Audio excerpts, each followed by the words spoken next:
Hey everyone, we're just going to get started here in a couple of minutes. My name is Colleen and I'm with Portugal the Place, and we're just going to have a couple minutes here for everyone to get logged in, and then we are going to get started. So great to see you all.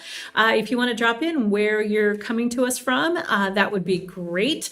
I know that we have folks that are in all different stages of their plans to Portugal, so any question that you have, we'd be happy to dig in and see how we can help. Hey Becky, hello. Welcome. And we have, hey, there's Ernest and Kurt. Great to see you both. I'm so happy that you made it home safe and, bon tard. Nice to see you. We also have folks, Julie. Hi, hello, welcome. Hopefully you'll be home soon. Great to see you. And we've got folks coming in from all over the country, so the US and folks here in Portugal. So hi from Colorado. We've got a couple folks from Colorado on right now. Hey, Gretchen. And Jackie from Florida. Nice to see you. Thanks for being here. Hey, Stephen. Hi, you're in Sacramento, so that is fantastic, coming in on the 18th. October is such a fantastic time of year to be here, so if you're coming into Portugal this month, it's just fabulous. So fall is my favorite time of year in Portugal, so you may have seen that from some of our different postings, but welcome everyone. Again, if you're just joining us, please feel free to drop in the comments and say hello and where you're coming in from. Great, from New Jersey. Always fun to have folks from both sides of the country. Hello from Texas. Hey, Renee, welcome. Nice to have you here. And just if you haven't been to one of the webinars before, please feel free to put your questions in the chat. And then Fiona, who's working behind the scenes, will be putting questions up and helping us kind of get through all of the different questions. Anything to do with Portugal, happy to answer personal questions that might be about what your life would be like here, the visa process, processing how you get set up for different things. So, just drop those questions in and we'll get to as many of them as possible. So it's 6 o'clock right now. So we're going to get started officially. It's 6 o'clock here in Portugal. I know for some of you, it's a different time where you're at.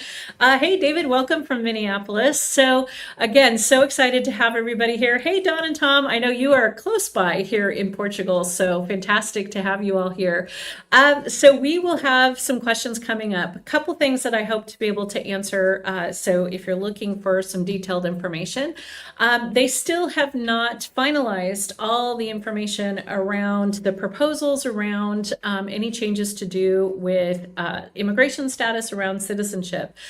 This is still on the table. They have deferred it once again. So if you've seen news saying that they're considering changing how long it takes before you can apply to be a citizen, they have not come to any kind of conclusion on that yet. So we have seen that they have made it, again, much more straightforward for family reunification. They've clarified some things around that, but we do not have any more information around any proposed changes to do with citizenship. So we're going to dig in. So we're going to get going with our first questions here.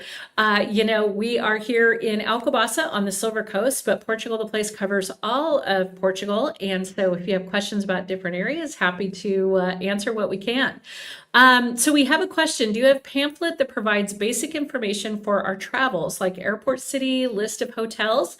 Well, when you work with us to help create your trip, we actually work with you on your itinerary and advise and guide you through how to set that up. So, for example, we coordinate with you for the best hotel airport based on where you're planning to visit. We do have recommended hotels in a variety of cities, and then we really can work with you through both the times you're with us and then those times that you're on your own to make sure that you understand how to connect with different cities, if you want to drive versus public transportation, all those different elements. So certainly feel free to schedule a call and we'd be happy to talk through how we can help you get ready and prepared for your scouting trip. All right. So Stephen is, sorry. Hi, Stephen. So Rob is saying, while waiting for my AIMA appointment and after I get the visa, how often and how long can I travel back to the US for a non-emergent? I plan to apply for citizenship. Does my 5-year clock restart each time I return from the US? So we've got two questions here, Robin. These are great. So I'm going to break those into different pieces. So while waiting for your AIMA appointment, for folks that may not know these two stages, I'm going to back up a little bit. When you apply for a residency visa in Portugal, you will have a first appointment that is in your home country. So you'll apply at the consulate, at the office that is in your geographical region in the United States. And when you apply there, that will be the first stage. You will be then provisionally approved for a travel visa that allows you, based on the idea that you're moving to Portugal, to come and move to Portugal. Once you arrive in Portugal, you will then be expected to go to an AIMA appointment. And AIMA is the Immigration and Border Control here in Portugal. That's your second appointment. And that is the appointment when you officially become a resident. That's when you will be issued a residency card. Your biometrics will be taken. They'll verify all the information that you applied with in the first application. So that's the moment when you become a resident. During that time between getting the visa approved to travel to Portugal to live and your first AIMA appointment, you are very restricted. You have two entries into Portugal. You will use the first one to come to Portugal, and then you'll have one more that you can use to come in while you're waiting for that appointment if it's a non-emergency. And then you plan to apply for citizenship. Your 5-year clock does not restart. That has nothing to do with going back and visiting. It is strictly based on you meeting the qualifications that go with your residency card. So when your AIMA appointment, when that residency card is issued, that date on the residency card starts your clock to the 5 years. You'll renew it 2 years, and that will continue on, and then you'll renew it 3 years, and then you can decide at that 5-year total if you go for another temporary residency, if you go for permanent residency, or if you go for citizenship. All right. So we have, hello, Marlena. Does Portugal tax gross income or net income? So you will have deductions that you are able to take, but you will be taxed on your gross income. And then you will have, there are a couple of significant deductions that you can take as a foreign tax credit. There's a variety of equations, and then you'll take that and then file for your American taxes after you've filed for your Portuguese taxes. All right, and Jess is asking, can you tell us about Sintra and what it would be like to live there? Is it too touristy? We are looking at Sintra for schools. So Sintra is kind of a cool and interesting city, and it's all mixed up. So Sintra itself, the old town, the historic center, and the park with all the palaces and castles, that is very touristy. That area can get incredibly densely busy in the peak summer months, and you definitely feel like you're somewhere that everybody wants to be. It's very visited. But Sintra is a sprawling, kind of spread out city that feels like it has different areas. There's a more modern section that isn't nearly as busy. That's where a lot of folks live, especially with the children going to the private schools. That's an area that you'll have more modern neighborhoods and modern amenities, and you don't need to go into the old town part. And then there's the coastal area of Sintra that are small villages that are adjacent to the city that a lot of folks love to live in because you're set out a little way from the madness of the center, but still having access to the park and the beauty of it. The one thing you have to know about Sintra, they're in the peak time. If you are trying to travel between these areas, say from the school area and the more modern area to the train station, or the train station to the beaches, there is one very windy road that does get really clogged with traffic. So it's so beautiful there, and there's so many wonderful things that are going for it. I do believe it's a good trade-off, but in the peak season from June to September, you need to allow for extra traffic on this one particular road that can really slow down because of the tourist season. All right, so we have a question here from TikTok. I have an issue I have not seen addressed. I get spousal support. Does that mean he pays taxes? Your spousal support will be coming in. He will not be paying taxes. Your income that you receive, if it is taxable, will be taxed. There is a question on spousal support, depending on how it's structured, where it may not be taxable, but that is something where you would need to talk to a specialist, a cross-border specialist that would examine your tax structure and see what that would be and what the impact would be. All right. Hey, Sarah. We are a transracial adoptive family, white parents with Black children, and I'm wondering how we'd be accepted. We get a lot of looks, even here in the States, and even some comments about our family that aren't very welcoming. I'm sure that isn't unique to the States, but I'm just wondering if there's any family like ours there. Well, Sarah, I have this very personal answer because that's our family. We are a blended family. Our daughter is Black, and my husband and I are not.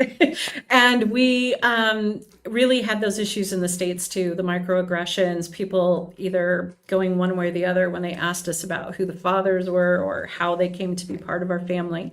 Here in Portugal, it has been very different as an experience. Nobody seems to be surprised or care, and there's just an acceptance that this is the family unit that we are. To the fact that the first time here in Portugal that anybody recognized my daughter as my daughter without a second glance was simply at a swimsuit store. We were trying on swimsuits, and the woman came around the corner and said, "I have another suit for your daughter." And it was the first time I'd ever had anyone assume she was my daughter. And it was like really a different experience. So Portugal's not perfect, no place is, but from this aspect and unique perspective of being in that same situation, it has been overwhelmingly positive and a huge relief for us not to be under that same kind of microscope that we were in the States. One of the reasons we decided to move to Portugal. So Catherine is asking, how do we get in contact with AIMA? Do I really need to hire a lawyer to get that? I've been told their phone lines do not work. So yes, AIMA is very difficult to get a hold of. Yes, they are also starting to open up, and the logjam's starting to kind of open up. So depending on what you're trying to get a hold of them for, you may be able to have more success, especially as they move things along. This is a little open-ended question because I don't know what you're attempting to do with AIMA. To hire an attorney, there are elements that attorneys can help with depending on what the problem is, but you don't need to hire an attorney. In many cases, it will not help. So if you are in a time when your residency card has expired and you haven't gotten called for an appointment, you're just going to have to wait. They put those into priority groupings based on your expiration. So there's not a lot you can do. If you have a problem with AIMA, if you have something that is outside of the normal renewals, there are certain AIMA offices that you can go and try very early in the morning to be like the first 15 that come in without an appointment. They'll do some walk-ins. There are some different things you can do, but in general, the attorney doesn't have much more they can do beyond what you're going to do yourself. Hey, Gretchen, are the guests you've helped settle in Portugal having success with their temporary residency renewals? I've heard of quite a few initial denials.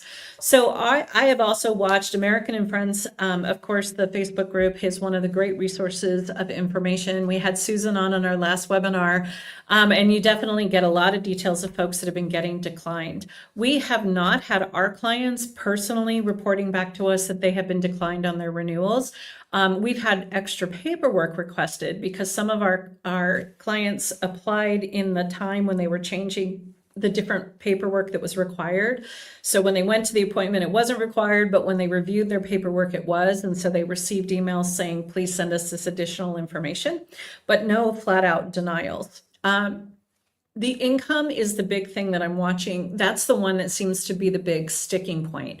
A fair amount of folks have moved to Portugal, and then due to wanting to maximize their money or not having to deal with the exchange rate, they haven't moved their balances into their Portuguese bank account. So they thought that when they renewed, they could go in with just all the money in their American bank account, and that's absolutely not the case. You have to have, when you go to that renewal, the balance required for your family structure in your Portuguese bank account. So that has definitely been something I've been seeing people not having the proper income verification or bank account balances when they've applied. So Rob is asking, I am retired U.S. military and have retired military TRICARE insurance that covers me overseas. Do I still need gap and private insurance? Do immigrants need to keep health insurance the entire time we are a resident? When does that requirement stop? Okay, so TRICARE, some of our military veterans, and thank you for your service, have been able to use TRICARE when they've been here. But it does not fill the gap insurance. That's a separate and specialized insurance that has a visa rider that basically says that if something happened to you, if you passed away, or you were very physically hurt and needed to go back to the States, that insurance would handle the repatriation to the United States. So that's a very specific insurance. The TRICARE, depending on the coverage and what you see in Portugal, if it will actually work for you and your needs, could then be sufficient for the private insurance. Basically, Portugal just wants to make sure that every immigrant has private health insurance so that they're not drawing off of the health system too heavily when they haven't paid into it. So you are expected to carry private health insurance the entire time of being a resident, but once you become a citizen, you would then have the option to just not have private health insurance, and you would then be a citizen of Portugal, and you would have the access to the public system, just like you do as a resident. We still have access to the public system. They're just asking that we have private insurance to help offset the impact. All right, so hey, Barry, do you know if San Francisco VSF office consulate retain your U.S. passport when deciding to issue the visa? Yes, right now we are being told they are holding the passports. This is a fluid conversation. They hold them, then they don't hold them. They hold them, and then they don't hold them. Right now, we are still getting reports back. I believe we have a couple people that are on this call right now that are waiting, that got their passports held. It is something San Francisco specifically is doing right now, so that you would need to be prepared when you go to that visa appointment. They will take your passport, and then you will not be able to travel anywhere until your visa is approved and your passport's returned. And it is not advisable to get a duplicate or try to replace your passport, because all your visa numbers are attached to the passport that you submitted your application with. So Renee is asking, I have most of the required documents to apply for my D7 visa, but having a hard time scheduling an appointment for the Houston VFS office. Can you talk about this? Yes. Gosh, if I could do anything right now, like if I was like, had some kind of magical power, I would just open up these VFS offices and make it more efficient in getting appointments. Unfortunately, even with adding Houston, we haven't seen an improvement in the availability of appointments. There is no magic formula for getting these appointments beyond being diligent, literally having to time it every day, early in the morning, trying to see if you can grab appointments. And each person applying for a visa has to have a individual appointment. So if you can, one of the things that helps is if you can plan a couple of days in the city that you're attempting to apply in, so that maybe you can take one appointment on a Tuesday and another appointment on a Thursday. Some folks are finding success with that, but it is very, very difficult. And Renee, there is no magic formula for how that would work. So we do not currently have work from home jobs. Do we have to get a remote job in the States that allow us to work globally, or are there more options? So, excuse me, sorry, a little. All right, so Sarah, it depends on the visa that you're applying for. So if you're applying for a D8 digital nomad visa, that requires you to have a global job of some kind. It doesn't have to be in the United States. It could be with any company that is offering you a remote position. And that has to qualify for the D8 visa requirements of income, which would be about 3,200, 3,300 euros a month for the first person. And you would have to show that you have a work contract that would allow you to work remotely. If you're applying for a D7, which is the passive income and retirement visa, then you can use other kinds of income. You don't have to have any kind of remote job. You could have rental income, dividends, pensions, retirement, any of that then qualifies under that visa. So it depends completely on which visa you're applying for. Okay, and Jackie is asking, is the city center area of Braga as touristy as some of the other large cities? Yes, yes, it's fantastic. It has a beautiful boulevard. There's absolutely gorgeous cathedrals and all kinds of things to see there. And in the summer months, it can get pretty busy, but it isn't as touristy as, say, Porto and Lisbon and the Algarve. So those three areas will always just feel like really impacted in the season.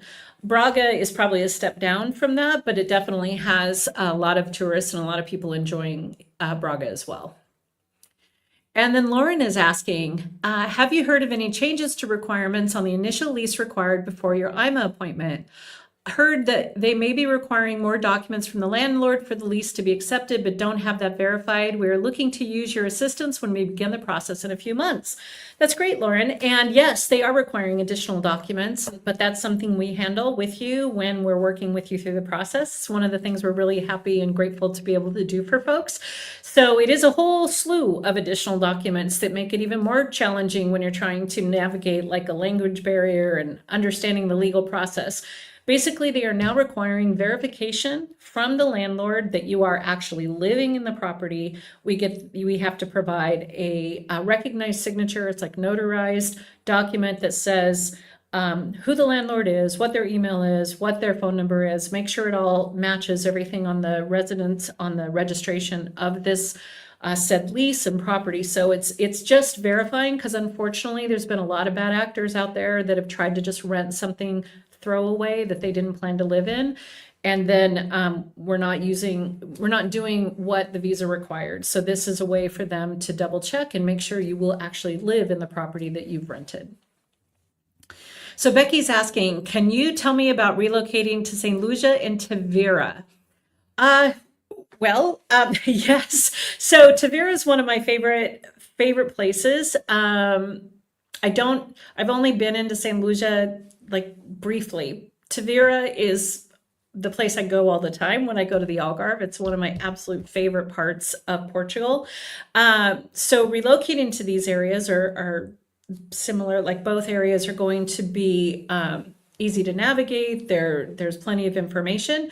I think the main thing with Tavira is Tavira itself can feel very pricey because it's got a lot of the historic homes and a lot of luxury homes in the center, but out and about and getting farther out of Tavira in more Tavira adjacent can still have some really great options. But Becky, we'd be happy to schedule a call and dive into it a little more in detail, because it really depends on leasing versus buying, what your family dynamic is, what you're looking for, but fantastic choice for lifestyle if that's what you're looking for. So a question from TikTok Live.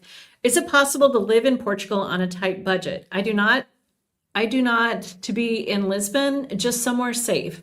I do not have a lot of money, but I do have a stable job that can be moved overseas. So that's a great question. And I'm really, really glad you brought that up, because that's kind of the question of the hour. Everything in Portugal, just like the rest of the world, is going up. Okay, and Lisbon is definitely a recognized world capital, and it reflects that in the prices. But if you are outside of Lisbon, there are still options to be had that provide a fantastic life that are substantially more accessible than, for example, in the United States. It just depends on what a tight budget is for you. There is no longer an option really to live in Portugal comfortably on like $1,000 a month. That's not going to happen. You definitely need to be prepared to be able to accommodate rent or buying, utilities, food, all of that. And really, you need to at least have $2,000 a month coming into your pocket to feel confident that you can cover your monthly expenses. All right, so let's see. So Lee is asking, I've heard a lot about regular health services being very good, especially with private health insurance. However, I am wondering about the quality of healthcare with more serious emergencies or chronic conditions. You're welcome. So I actually just came out of surgery. I just had surgery a month ago, and I was really nervous, was not looking forward to it. And I will have to say that the private COOF hospital system I went through was absolutely fantastic. I couldn't have asked for a better experience, and it wasn't like they're so phenomenally somehow better human beings. It's just the system works here because it's just making sense. The technology was fantastic. The quality of the space was impressive. And the piece that was really the most interesting to me was the fact that I felt cared for and heard. So I was nervous. I have a chronic birth defect in my heart, and I had to have a cardiac surgery. And it was really quite something to be listened to and acknowledged. And And it really made me feel so much more confident now that I've gone through it myself. The healthcare everywhere is going to have different experiences. No place is perfect. Going to an emergency room anywhere in the world is no fun, but I can tell you from personal experience that it was a kind and respectful process, and I feel medically fit and feel like I was taken care of. All right, so Michelle, I've been waiting for my VFS appointment since July. I've hired an agency to assist, but still no word. How long is typical from time from appointment to permission to travel to Portugal? Used to be 90 days, now we're saying solidly 120 days. So once you have your VFS appointment and you submit that paperwork, plan for 90 to 120 days. If you're going through San Francisco, expect to have your passport held during that time. So Brianna is asking, how does the digital ID potentially affect us visa holders? Right now, they haven't really clarified that. We're going to wait and see. We have what? It's this weekend. So we don't know yet. They've said that at this point, we may have to still go and go to the booth. We're going to see how that's going to feel. We're not getting any clarity yet. So Lori is asking, does your agency have recommendations for Portuguese tax experts? Absolutely. We have vetted multiple partners that are cross-border specialists. So important when you're looking at your tax burden and your tax expectations to not just speak from one side or the other. You need someone that understands both and can help you structure everything so that you are getting the most out of your tax filing, making sure that you're doing everything properly. It is absolutely possible to move and mitigate taxes and make sure that it's structured so that you're getting the least amount of impact. But this is where I would invest money as well, is getting and making sure that you're prepared and that you've done everything right, so you can rest assured when you move here that you've got it covered. So Anne is asking, we visited Portugal this past April. If we want to come back for a longer period to explore more so as to figure out where we'd like to plan ourselves, does your organization help with figuring out a good location, apartment rental, etc.? We saw Campo Rico neighborhood and like that area. So absolutely, for a lot of folks, they come over the first time and kind of just have an open-minded experience and like just go and take it all in. And then when it's time to get down to business and really think about what life would be like here, our services will help you look at it through the lens of living here and not really just on that holiday high, so to speak, because no area is perfect. There's pros and cons everywhere. So yes, we can help with all of that, recommendations, all of those different things. Happy to schedule a call in and walk you through how we do that.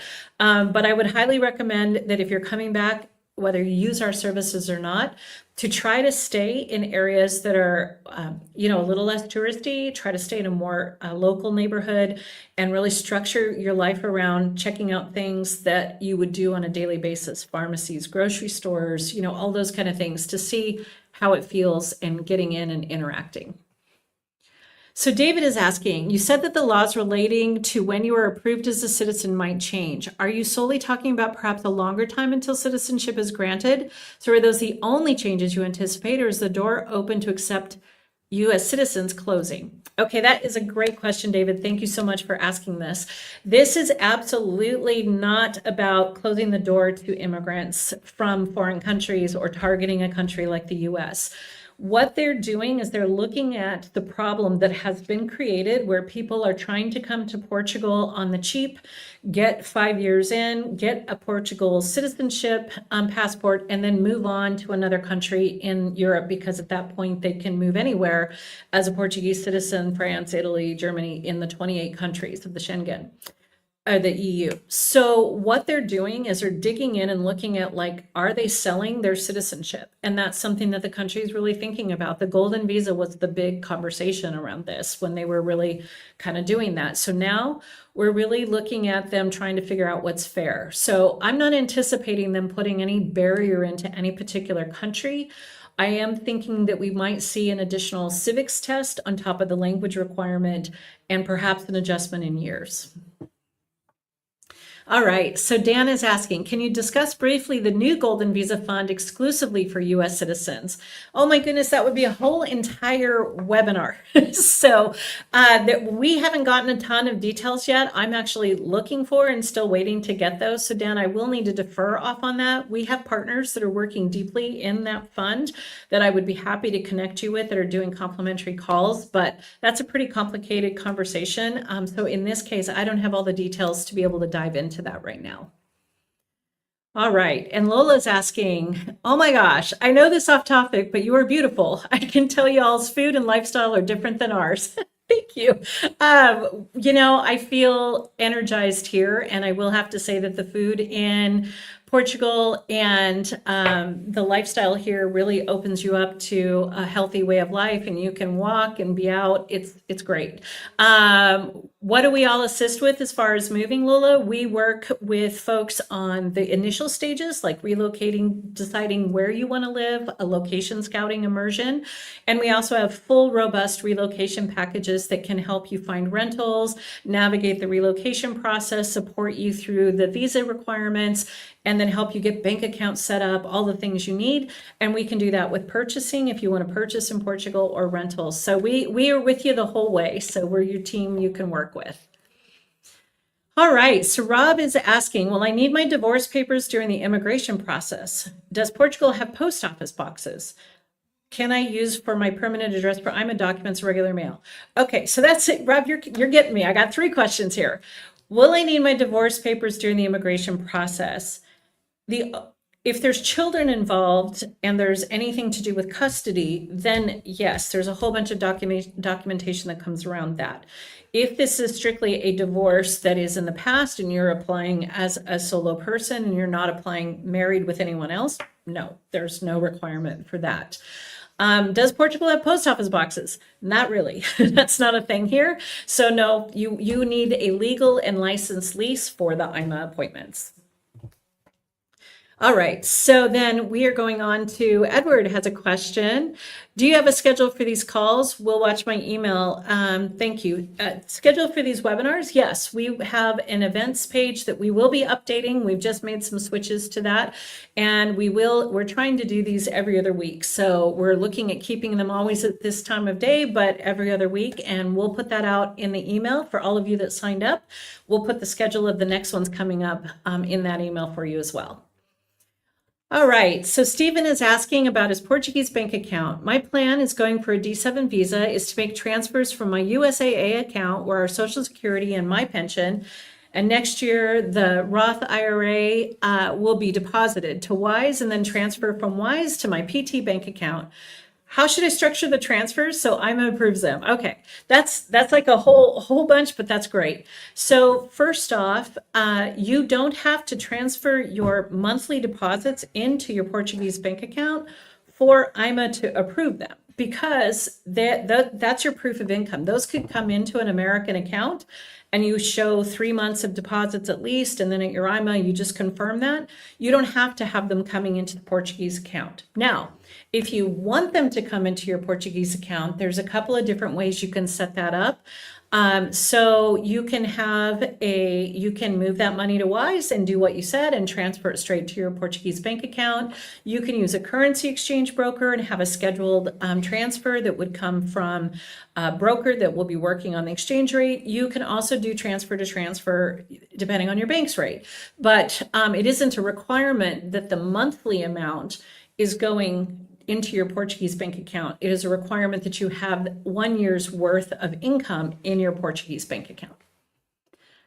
All right, so Lola's asking, are there jobs that are available to Americans, or are they all for the locals? So that's a great question, Lola. One of the most important things to note as immigrants, Portugal does not want to create an environment where jobs are taken from the Portuguese. So when you're applying for a visa, unless you are a highly skilled professional that is in a certain and very specific field, you will be required to have your income source, your job, whatever that is, from another source. It cannot be from a Portuguese company. So unless it's a very specific thing, you're being sponsored for something, you can't use income from Portugal for the visa application. And really, in Portugal, you'd have to speak Portuguese. Need to be fluent in most cases to get a job here in a Portuguese company.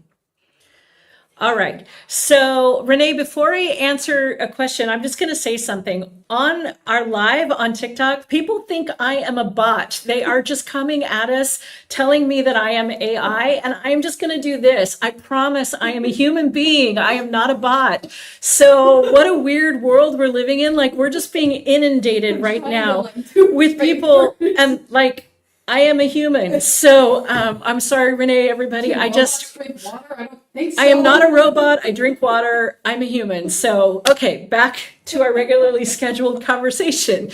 Renee, she's looking forward to working with us. Thank you so much. As a follow-up question to my first question of trying to, I just lost the question here. Hold on. Sorry. Fiona, see, we're real. We're humans. We make mistakes. So, this one, sorry, so trying to make my VFS appointment. My plan is to relocate, move to Portugal in March, no later than April 2026.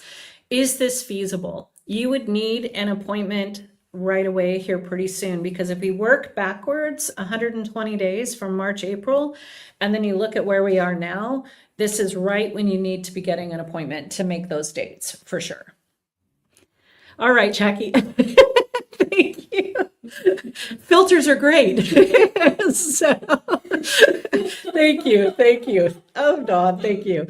All right, more questions. So, if a person has a serious shellfish allergy, is it safe to eat at restaurants? Are they diligent about preventing cross-contamination?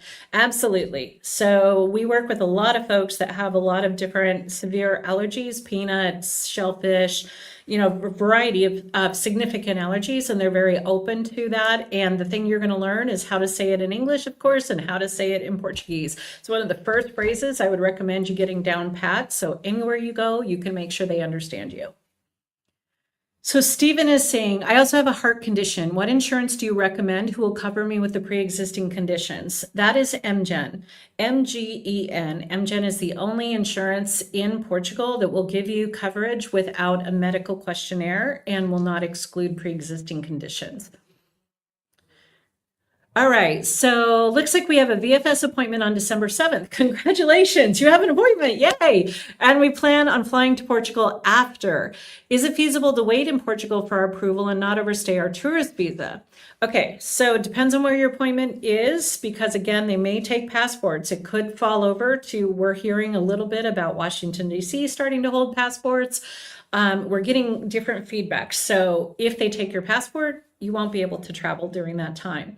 You will have whatever you have left on your tourist visa for the time you could come to wait in Portugal. So if you haven't traveled in the last 180 days to one of the Schengen countries, then you could come over conceivably for 90 days.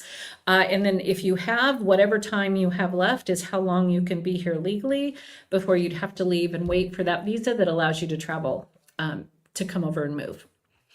All right, so Anna's asking another question. If I already have German citizenship but my husband will not, what does that do to his options? Great question. You are a EU citizen, so you have the right to be able to register in any EU country and move there without any visa requirement. And what that allows is your husband will then family reunify with you. So you can move, come over, register your address with the junta, with the local city hall, basically. And you're going to say, I now live here, and they're going to see your German passport and verify that you have the right to live here. Once you do that and you're registered in your new address, then your husband can qualify to apply for family reunification because you're an EU citizen. So he would not have to do a visa. If you don't want the delay, so this is the little caveat, the family reunifications are taking longer than the visas. He can still apply using his own source of income and being a solo person for the visa and go through the normal visa process. Or if you're not in a hurry and you're okay waiting, he can come over and he can go through family reunification. And Rob is asking, do you have a yard for your dogs? Yes, I do. We have a big yard for our 2 dogs. How common are rental houses with yards in Coimbra or Porto? So Outside of the centers, there are certainly options with yards, especially if you're willing to go, 15 minutes or so by car outside of the center. The hardest piece with yards is when you want to be walking distance to everything because of just the way these cities are structured and the nature of the homes. They're like all very narrow and put together closely. And then can we buy a 2-bedroom house with a yard in the 200 to 300,000s? In Virginia, it's almost the same price to rent or buy, generally is the same in Portugal. So it again depends on if you were looking in Coimbra or Porto, no, not with that budget. But if you were looking outside of Coimbra, for example, Santa Clara outside of Coimbra, Montemoro Velho, or not Montemoro Velho, sorry, just blanked out on the name of the town on the outside of it, Luzu, these different towns around there. You can definitely find modest prices for lovely homes that would have a yard for the dog. Porto, you'd have to be about 30 minutes, 40 minutes outside in more of the smaller villages that surround Porto. And the homes would then have that option for dogs. So you'd want to count on having a car. So yes, Rob, it's totally possible. Absolutely happy to set up a call and talk more in detail with you about it. But you definitely need to get out of the center to get those options. So Thomas is asking, what are your fees to assist with relocation? It depends on the services, the package, where you're looking. So we really encourage you to jump on a call and go through what you're looking for so that we can let you know which service it would be, because we have multiple packages for you depending on what you're looking to do. And Victoria is saying, thank you so much for sharing all this information. Greatly appreciated. You're welcome. How can I speak with you one-on-one about relocation from the United States? That's a great question, and we did not queue you up to do it, but perfect timing. You can go a couple of different ways. You can reach out on our website and there's schedule a meeting, and you can just go onto our meeting calendar link and schedule so you can discuss how your plans are going and what you'd like to learn about our services. We also have a contact us form on there. So if you have a specific question and you're not quite ready to schedule a meeting, you're happy to email us through there.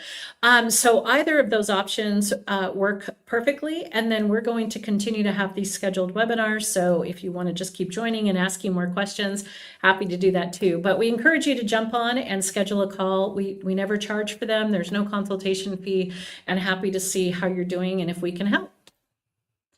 So Marlena is asking, are there limitations as to how much we can travel outside of Portugal with a D7? Yes. In other words, can we travel around Europe as long as we live in Portugal 51% of the time or something like that?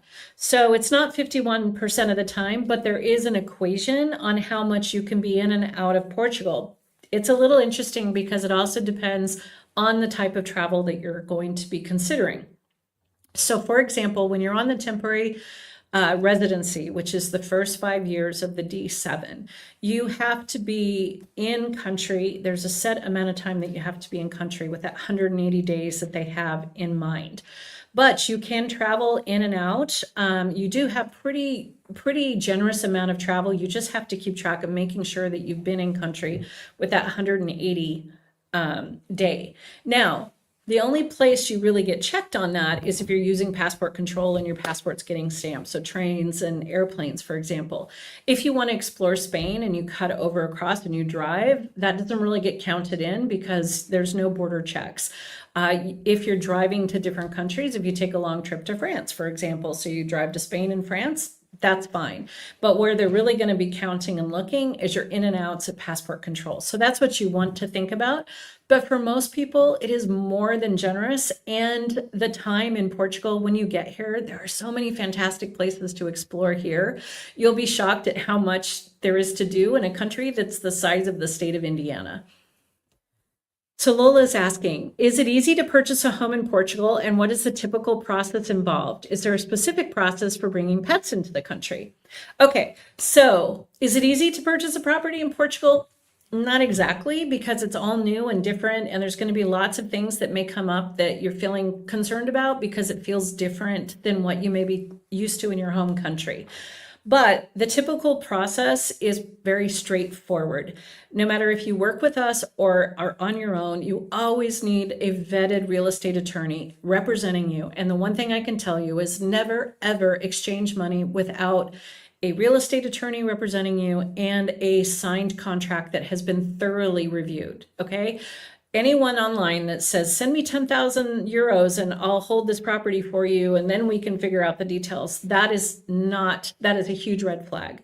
So whether you work again with us or not, please take that advice to heart. My heart breaks for people that get sucked into situations and lose their money in the process. But that's something, Lola, we can set a call and we can dig into the details. Mortgages are available for foreigners. There's different ways to qualify for mortgages. Absolutely can purchase here, depending on budgets and plans. But purchasing doesn't guarantee residency. You don't have to be a resident to purchase, but it doesn't guarantee residency. And yes, you can bring pets into the country as long as we're talking dog, cats, birds, rabbits, things like that. But when we get into the reptile world, it gets a little tricky. But in general, all your furry friends can move with you. All right, so Deborah is asking, if you are married and your spouse is not applying for visa residency, are there issues I should be aware of? Not necessarily. We see this occasionally where people have different timelines for when they're able to move. So it is done successfully. It's just they're going to ask more questions. In your letter of intent, you're going to state why you're applying separately, and you'll still have to show in the States, you'll have to explain why you have like a joint account, or if you're using any of their income as part of your income verification, that paperwork will be required, but it's not mandatory that your spouse apply if you're looking for a visa. So David's asking, at what point is there a language test? My 92-year-old father can't really learn a new language. Is that a problem? Okay, so the language test is you either have a language test or you need to present a certification of attending a class that says that you've accomplished A1 and A2 level Portuguese. So what that means is if you go to a state-sponsored and recognized course, which there are a variety of them online, you don't even have to go into a classroom, and you attend and you are seen and recorded as attending, you will get that certification at the end of sometimes they're 7-week, 9-week courses. So your 92-year-old father, if you wanted to apply for citizenship, and I love the fact that you guys are going through this process, would be able to show that certification, and that would be sufficient for the language requirement. So it's absolutely a way to do it without having to go through the simple exam and actually take the test. You have two options. You can take a test or you can do one of these certification programs. Okay, and then you're welcome. Do you have any estimated budget for a retired couple to move from the US to Portugal with 2 dogs? So that's a little bit tricky for me to answer in general, because not knowing where in Portugal you want to live and if you're buying or renting, so many details. But one, happy to schedule a call and dig into it with you personally so we can help you understand where you're at. But a generality is that you have to at least plan, if you're living in Lisbon, to expect 2,000 a month for a basic rental cost. So right there, you need to know that. And as soon as you have dogs, if you're looking at Lisbon, for example, there'll be extra deposits required and you're going to find a lot less inventory to look at. So when you're moving with dogs, we really highly recommend, if you can and you're not set on living in Lisbon, looking in the more quieter areas, maybe a little bit smaller towns, and you'll find more flexibility and lesser requirements for income for comfortable living. But I'd really love to talk to you in person and have our team, we can go through that and help you kind of plan a budget to make sure that your expectations are aligned with what you'll need. So Edward is asking, can a person come and go on a D7 or are there limitations? If you're asking if you can come and go and leave the country, that is what we've been kind of chatting about. You absolutely can travel during the time of holding a D7. It's pretty generous. You have to be in the country 180 days. And there's other requirements, but yes, you can come and go. But during the time where you're waiting for your AIMA appointment from your visa approval, so from the first appointment in the States to the first appointment in Portugal, that's when it's really restricted. That time period is when you're only going to have very limited travel allowed while you're waiting. And Lauren is asking, can we still set a future date on our AIMA appointment for when we plan to be there? For example, if we have our appointment in December but don't want our visa to start until March, can we indicate that? Yes-ish. You can indicate it, but they're not really paying attention. So some people have indicated it and gotten it, others it's like way off. You can try, but it doesn't always come through that way. All right, and Rob is asking, in the past you've spoken about dual SIMs and parking a phone. What do those words mean? What problem does it solve? So for a lot of people, they want to keep their American phone number. They want to keep their foreign phone number, but they need a phone number in Portugal as well. So a lot of the modern phones allow you to have 2 SIM cards in the phone at the same time. So you can actually have both phone numbers working on your phone. So you can actually have both numbers coming into your phone, and you have one phone, 2 phone numbers happening with that. That's a solution for some people. And then another solution can be using some of the services like Google has. There's a variety of different services out there where you park your phone number. That means that your phone number is no longer attached to a physical phone, but it's on this site, and you can access voicemail. You can use it as a number that people can still call. You can still connect, but it's not active like if you have a dual SIM. So it solves the problem of making sure if you need to have an American phone number, you still have an American phone number when you live in Portugal. Okay, and Sarah's asking, if we apply for a D8 visa on a sole income, my husband, would he have to apply for the D8 and move there until the kids and I could get the family reunification? Would be able to join him on a tourist visa while we wait? So Sarah, not knowing your details in particular, but from what I'm reading here, you can if the income that your husband makes is sufficient for the family of 4. So there's an equation. So the first person, I'm rounding up here, everyone. So I'm just rounding up here a little bit. If the first person is 3,300, and then the second person is 50%. So that is your first combination. And then each minor child, and I don't know how many children you have, is an additional 30% of that first salary. If you make that much per month, then you can all apply for a visa at the same time off of his income. You don't have to wait for family reunification. In fact, there's really no benefit in waiting. Okay, Marlena, can I share an idea? Regarding shellfish allergies, I'm going to learn how to converse on the topic in Portuguese, but I'm also going to make a laminated card that explains my allergy. I'll include pictures of shellfish also, kind of like a medic alert bracelet. I think that's a great idea. That's a fantastic way to be really, really confident that you have your allergy covered. I have a severe allergy to fungus and mushrooms, and I learned very quickly allergic and now cogumelos, I learned that very, very quickly. And I think just backing up is so important. But I can tell you as a person that has a very specific allergy, they're very open and listen and very responsive to it. So good idea. So Julie was purchased a home with PTP's help. I know, I miss you guys. I can't wait till you can get home for sure. So Deborah is asking, if you have your visa and expires before the AIMA, but you still have time on your tourist visa, can you use that to travel before the AIMA? Yes, because what that'll do is the time you have on your tourist visa will be what allows you to come back in. So it's really unfortunate because it probably won't happen, because if you've come to Portugal and you've stayed waiting for an AIMA appointment, you probably stayed the 90 days. And so that's automatically wiped out your tourist visa. They don't hold off your tourist visa and then give you the credit for the visa.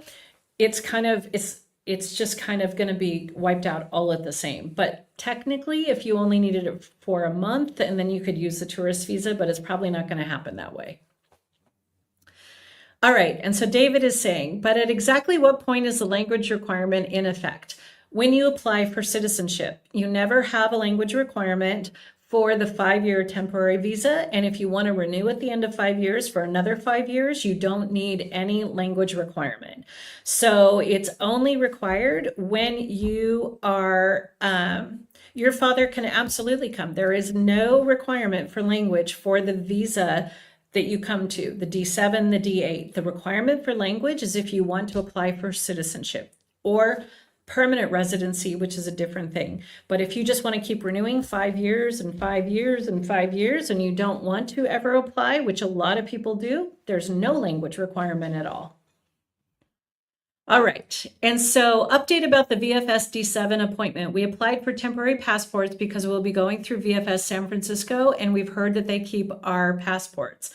It's a personal choice. Most of the immigration specialists and experts that we've gone for advice on have said that that's not a recommended course, but some people, because they really need to travel or have some significant concern, have decided to do that.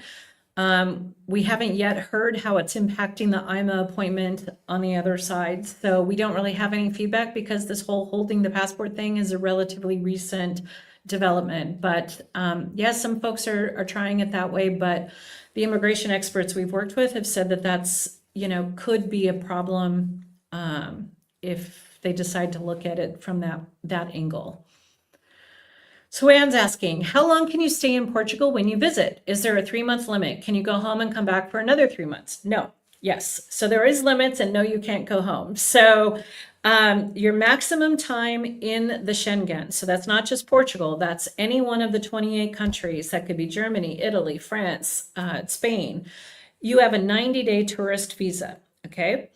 If you've maxed out 90 days, you have to leave for 180 days. You cannot just leave and then come back. You have to be gone to reset your 90 days, but it's a rolling calendar, okay? So time will fall off in the back, and then you will pick up a couple of days in the future. But you can't come for 90 days, leave for a couple of days, and then reset and come back for 90 days. That is absolutely not allowed. The best thing you can do if you're looking to see how many days you have left on your Schengen visa, your tourist visa, is to Google a Schengen calculator, look at your passport at the last stamp of entry into these countries, and then put that in, and it'll calculate exactly how many days you have available to travel. All right, and so Victoria is asking, with both husband and wife moving to Portugal, do we need to prove income for both or just the major breadwinner?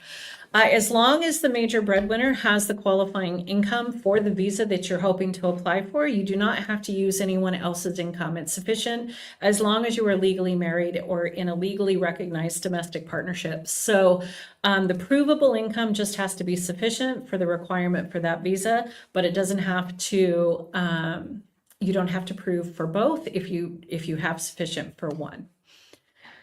All right, we're going to put one more question in. All right, so Sarah's asking, from what I'm reading online, it sounds like Portugal is incredibly peaceful. Do you feel like the government is stable? Asking for a friend, it's me, who is shaken by current events in the States. I totally understand, everyone, and this is top of mind every day, and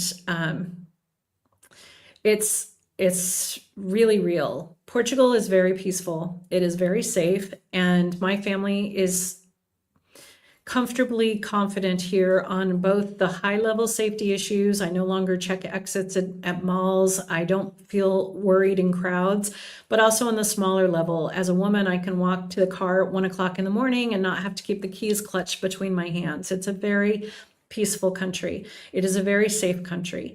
The government is as stable as governments right now are. There's definitely some right-wing leaning movements, but the right wing here is not nearly as extreme as what we have seen in some other countries.